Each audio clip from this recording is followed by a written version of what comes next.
días. El Ministerio de Educación y Cultura, a través del Archivo General de la Nación y la Comisión Editora de la Biblioteca Artigas de Autores Clásicos Uruguayos, les da la bienvenida a la presentación de la edición del volumen 221, La colina del pájaro rojo, de Emilio Oline. Saludamos la presencia de las autoridades que nos acompañan, de la subsecretaria de Educación y Cultura, Ana Ribeiro. Nos acompaña el director del Archivo General de la Nación, Alberto Gutiérrez, el director de la Biblioteca Nacional, Valentín Trujillo, y también el profesor Eber Benítez. Vamos a comenzar la parte oratoria escuchando al director de aquí, del Archivo General de la Nación, Alberto Gutiérrez. Buenos días.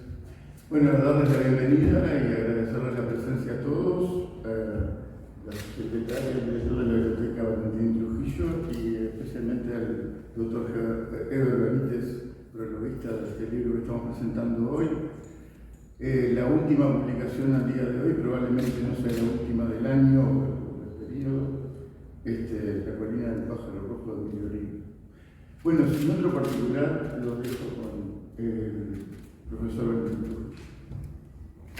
Muy bien, agradecemos al director del Archivo General de la Nación. Saludamos también a los funcionarios públicos presentes, representantes de la prensa que nos acompañan esta mañana, y ahora sí, escuchamos al director de la Biblioteca Nacional, Valentín Trujillo.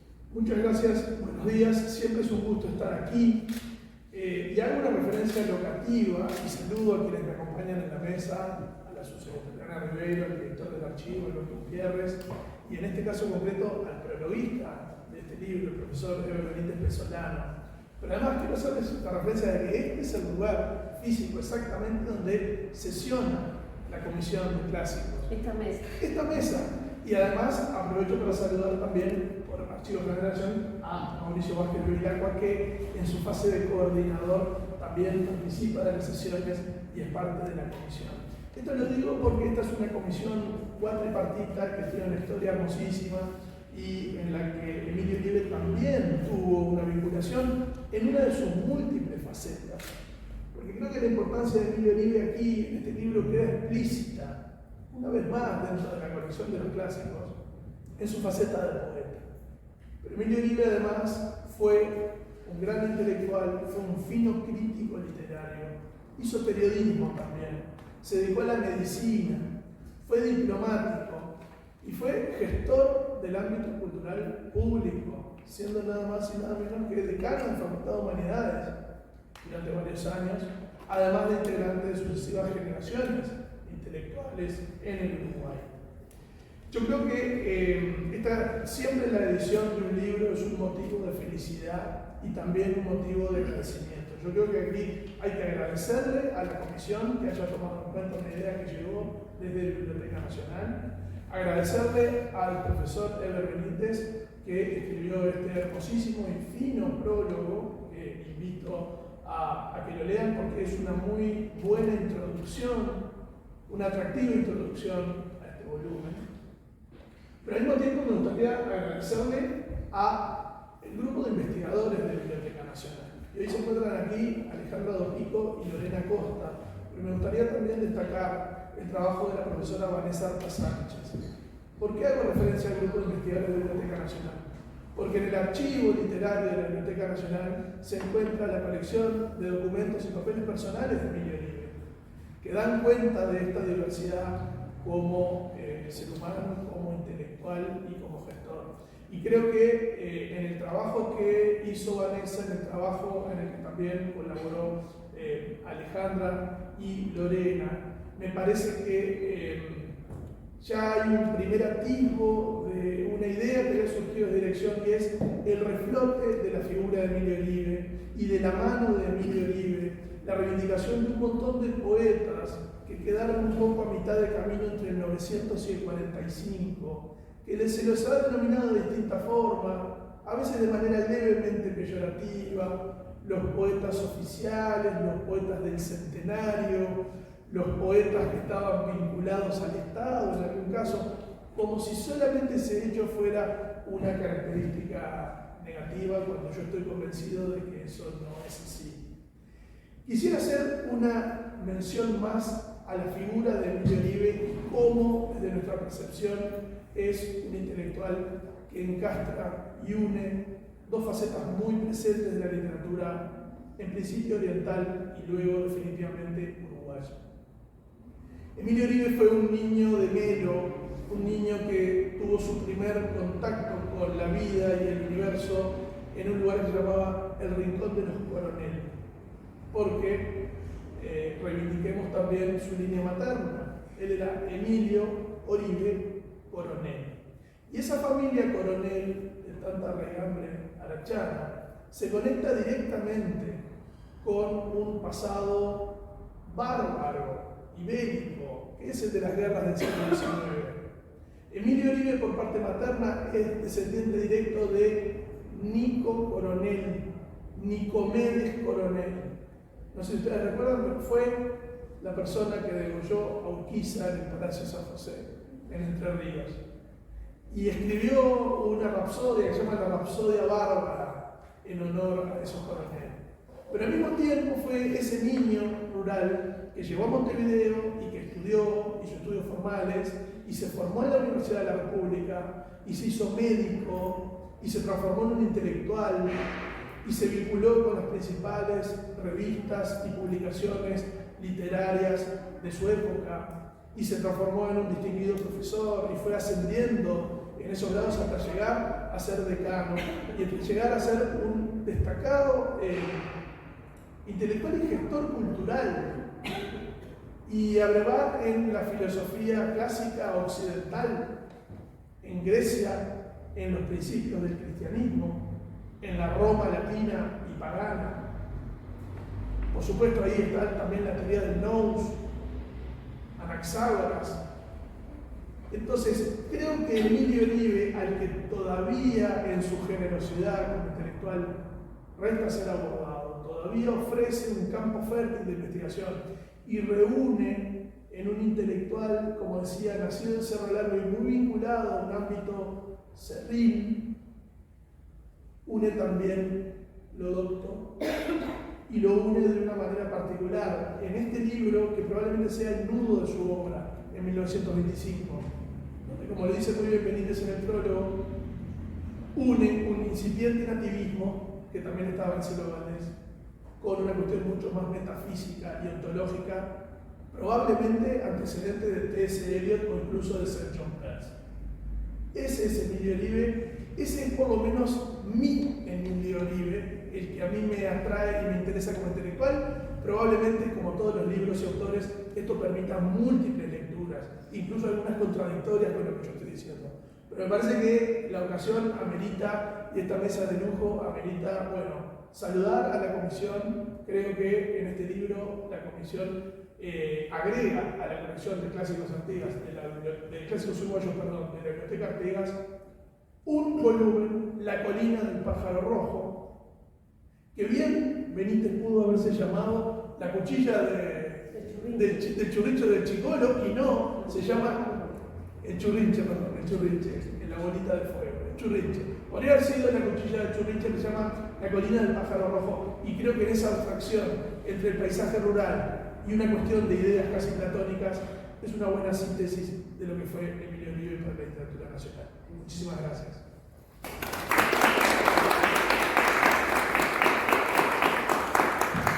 Agradecemos las palabras del director de la Biblioteca Nacional y escuchamos ahora a la subsecretaria de Educación y Cultura, Ana Rivera. Muy buenos días a todos. Ya se hicieron las presentaciones protocolares, todos los sectores. Sobre todo saludados con alegría, porque como bien dijo Valentín, esta comisión que se sienta en esta mesa, con unos tés, unos cafés, unos merenitos deliciosos que siempre nos tiene Mauricio, a trabajar con mucho placer, está muy orgullosa de su trabajo y cada vez que sale un nuevo número, para nosotros es un día de fiesta. Y les cuento que hemos sacado unos cuantos, todavía resta alguna sorpresa más, pero empezamos con Julio La Rosa, con los cuentos completos, el número 218 de Clásicos Uruguayos. Seguimos con un invento que a carcajadas hicimos en esta mesa y que salió muy bien, que era recoger el recorrido por un país absolutamente devastado que hacía el presidente Quiró después de la Guerra Grande, del año 1852, y que era producto de Florentino Castellano. Era un édito, pero un édito que estaba solo en documentación y en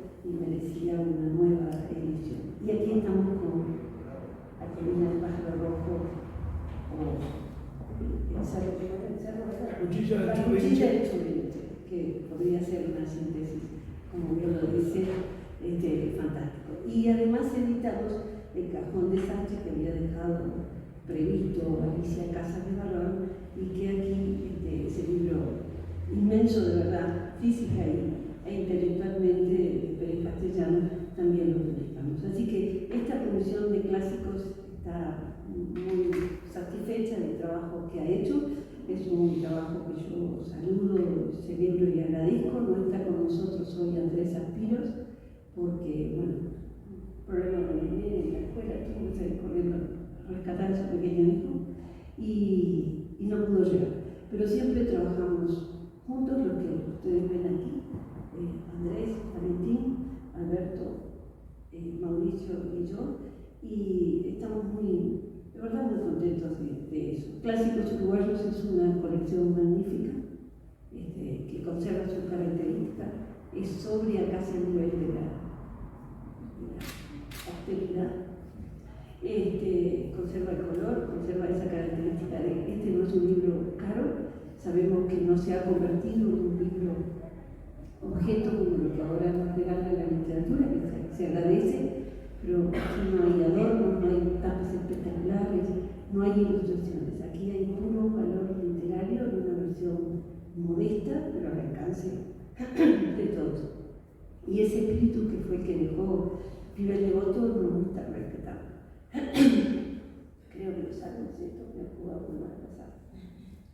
Así que bueno, yo saludo sobre todo a la comisión. Y luego saludo la porfía especialmente de Valentín, que era el enamorado de la idea de Emilio Oliveira, en la colección de clásicos uruguayos.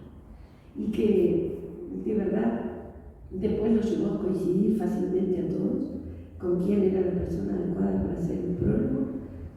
Ustedes saben que una característica que Pibe Devoto dejó sentada en estos clásicos es que el prólogo lo realiza la persona que se entiende que es la más cercana al tema en términos intelectuales.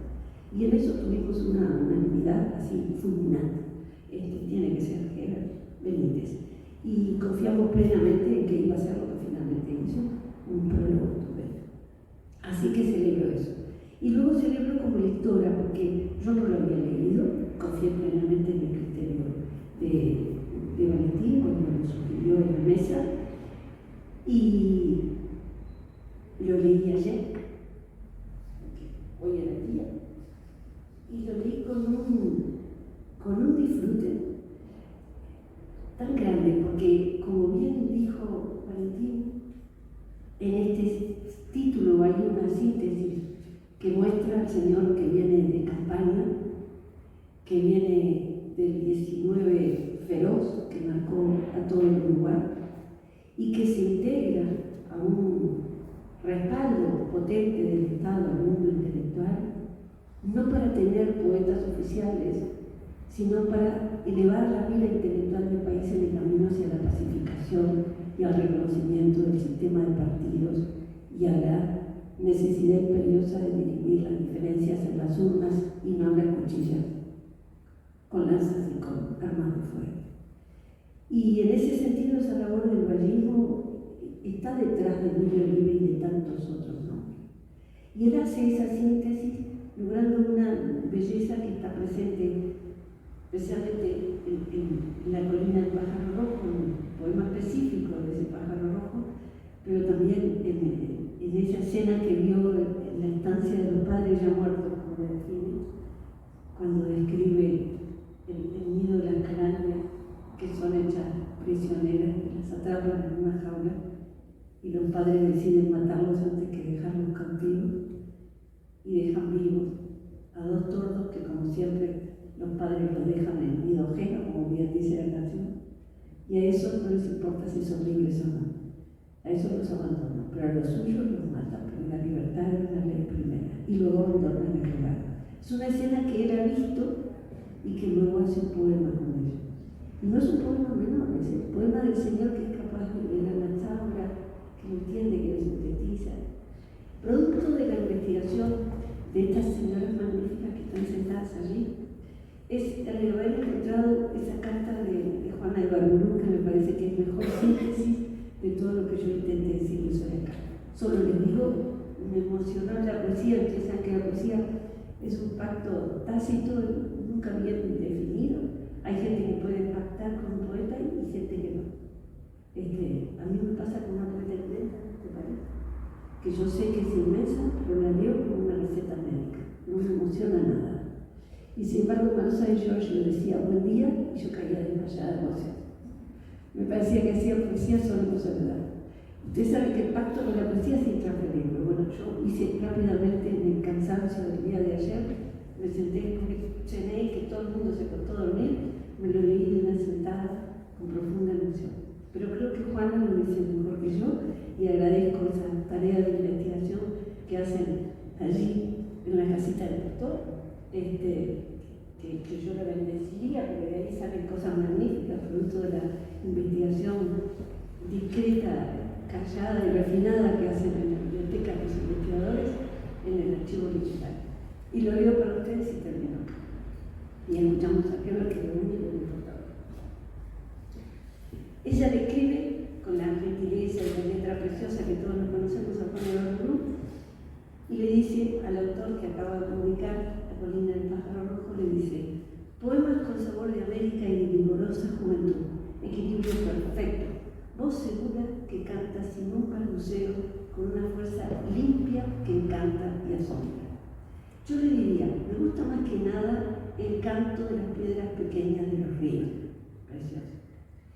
Pero me acuerdo del nocturno de las Tres Marías y vacilo. Y leo luego El miedo de las calandrias, el drama alado y nativo apresa mi corazón.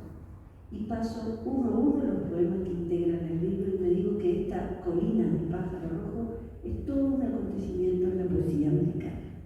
Qué potencia vital, qué cosa fresca y alta y grande hay en estos versos tan limpios de Europa y de Oriente, tan de las tierras nuevas, donde la raza tiene una raíz cobriza por la que circulan los humos más libres y más vírgenes.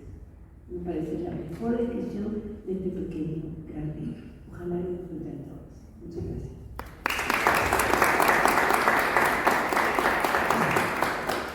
Agradecemos las palabras de la subsecretaria de Educación y Cultura y escuchamos ahora al prologuista, profesor Eber Benítez Pessoa.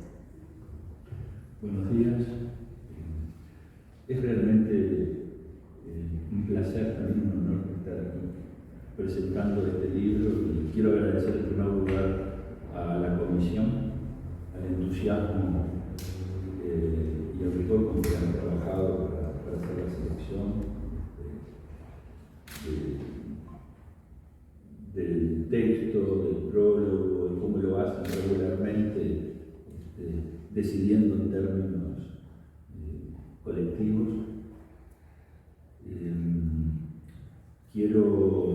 Quiero decir que para mí es muy especial,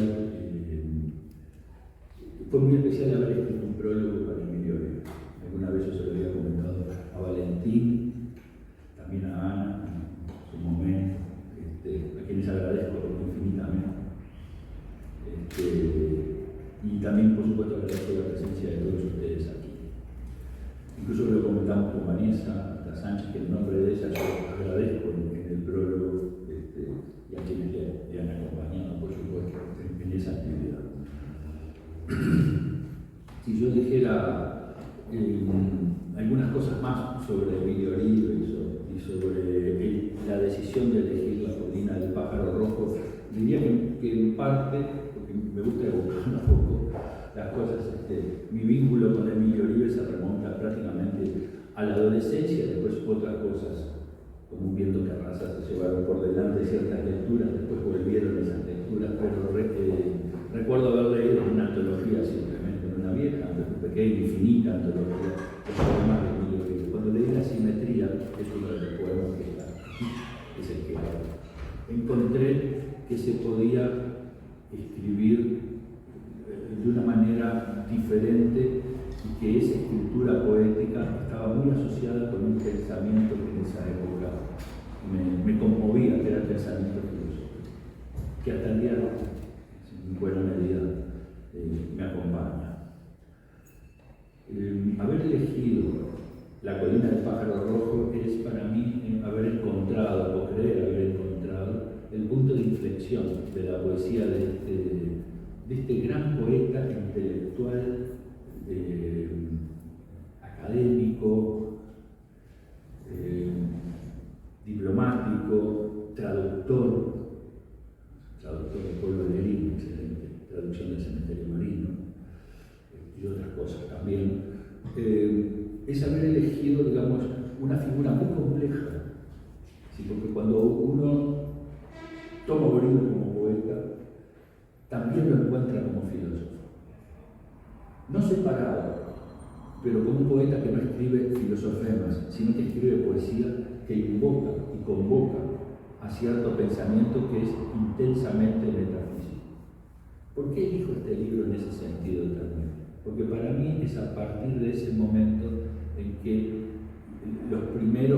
después de los primeros textos de Oribe, los primeros libros, incluso los primeros escarceos, como se dice a veces, del primer libro, él va abandonando el modernismo, que había sido una suerte de lingua franca de la poesía, ya con momentos epigonales, pero que otros siguieron. Por ejemplo, Zapata Casti mantuvo un vínculo más persistente, a lo mejor, en su primer libro, que después lo fue desplazando. Pero estos poetas de los años 20, sobre los que se han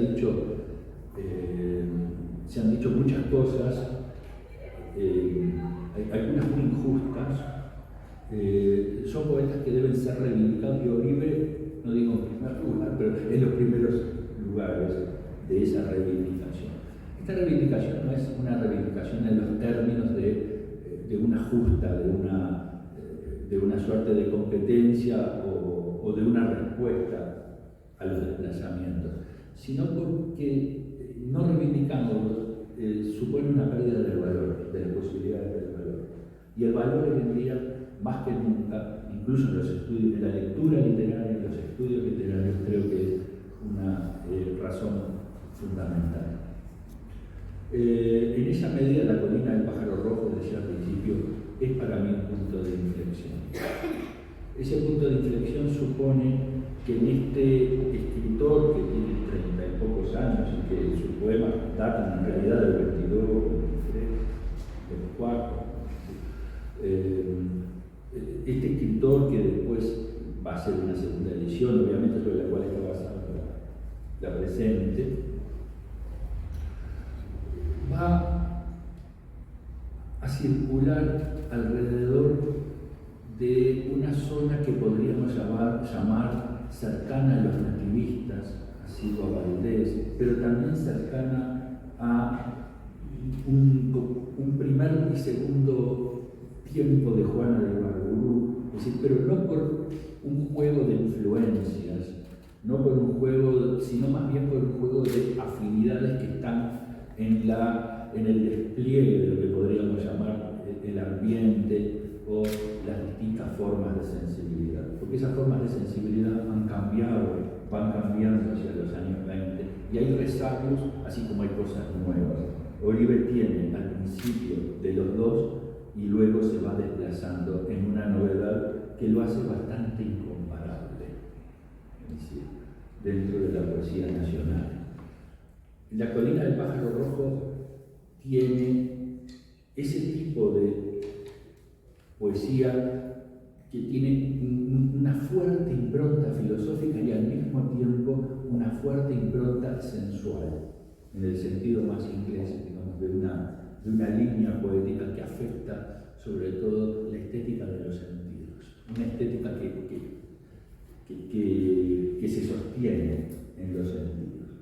Oribe es riguroso en la palabra, es riguroso en el juego sonoro, y no es verdad que su poesía sea fría, helada, digamos, se ha hablado de eso en su momento, contemporáneamente, sino que está trabajando en una distancia, muchas veces, de la cual desciende, va y viene, va hacia la simetría y vuelve hacia las calandrias, por así decirlo. El pájaro rojo matinal es una síntesis, esa figura no es solo una figura nativa, no es solo la figura del chorrinche, que hace tiempo que no veo, es decir, no es solo la figura del chorrinche, sobre la que también poetizó y desde la escuela lo repetimos, Amancio Valdés,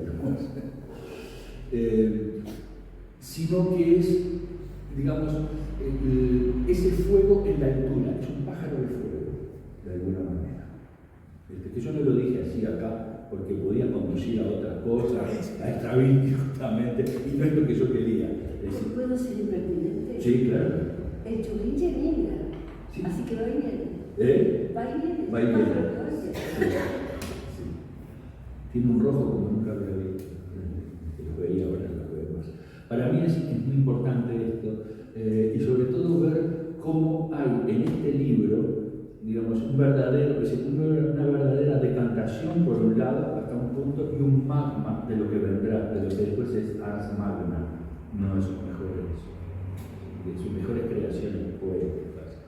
Entonces, para mí Emilio Oribe es, además de otras cosas, es estas cosas, y es un poeta que de una manera a veces evidente, que parece recurrir a las cercanías del léxico filosófico en la poesía, y otras veces no, siempre está tratando de tocar un vértice metafísico. Es decir, en ese sentido hay un inamovible en Oribe, que es un inamovible, pero a su vez dinámico, inapresable, que no se puede definir bien, que es el nous, lo que él llama el nous, que eso viene de Anaxágoras y que es una suerte de causa primera de la inteligencia, de la forma de descenso de la inteligencia sobre la realidad de las cosas, como una explicación. Es decir, Oribe es un poeta metafísico. Nos guste o no nos guste la metafísica, es esta clase de poeta metafísico. Lo que ocurre es que él hace poesía con la metafísica, pero no porque sea un enriquecedor de las ideas, sino porque el lenguaje poético, como decía Dadama, empieza ya donde el concepto no puede. Entonces, en el límite del concepto, Oribe nunca dejó de escribir poesía. Nunca. Es decir, la poesía es un destino, en hecho, eso sí lo estoy tratando de no repetirme.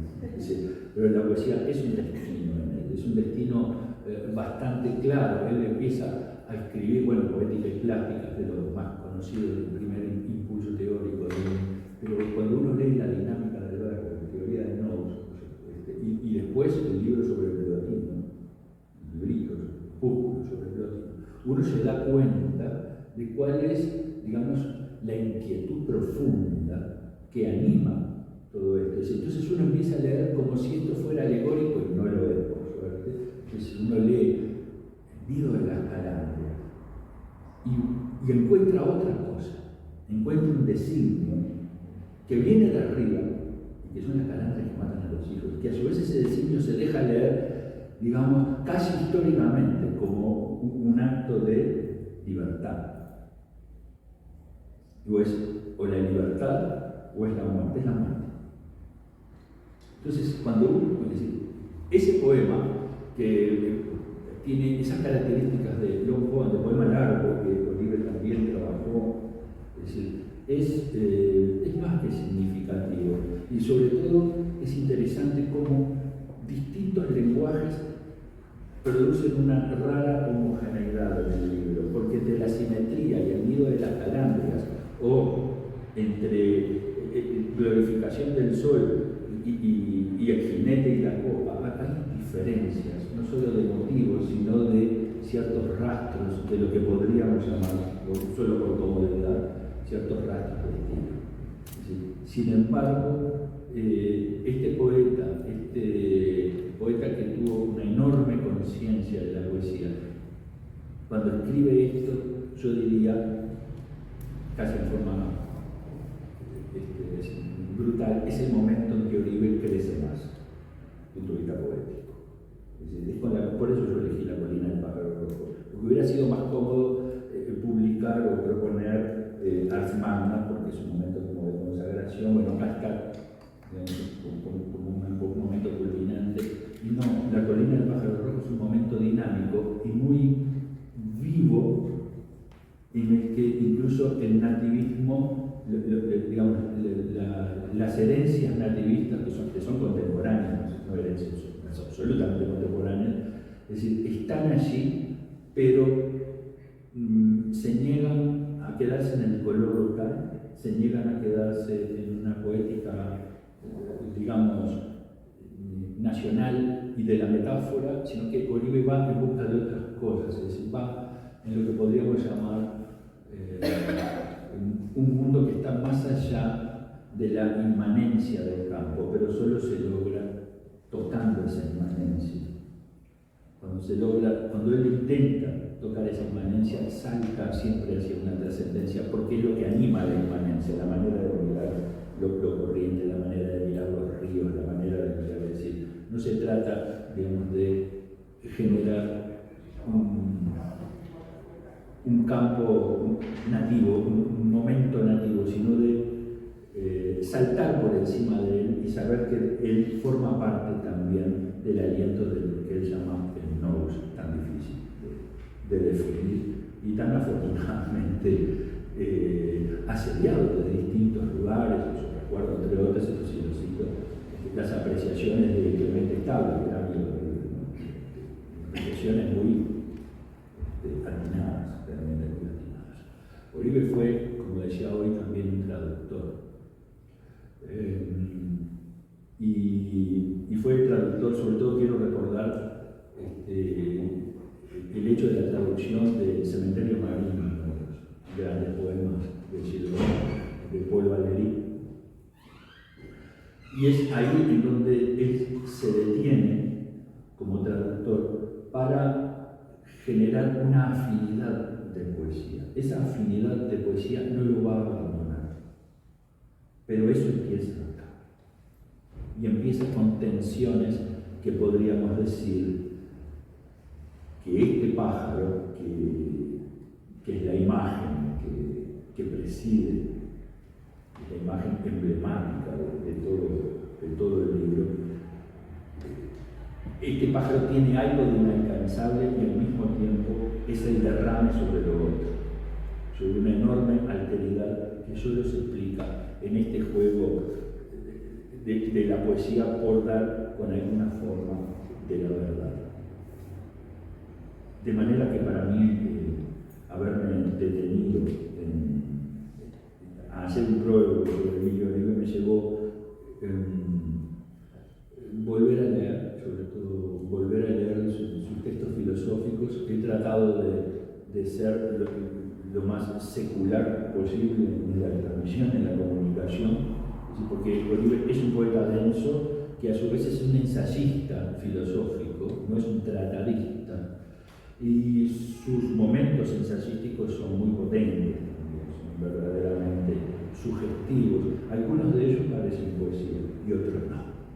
Otros parecen una deriva conceptual muy definida, etc. Así que bueno, yo lo que más puedo decir hoy es si pueden leer, léanlo a Oribe más que a prólogo, claro está.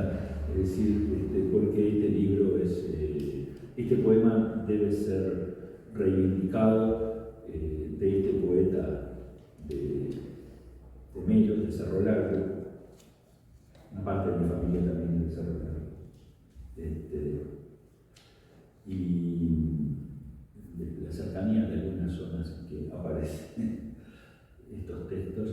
Pero no es eso lo que esta cuestión, pero bueno, viene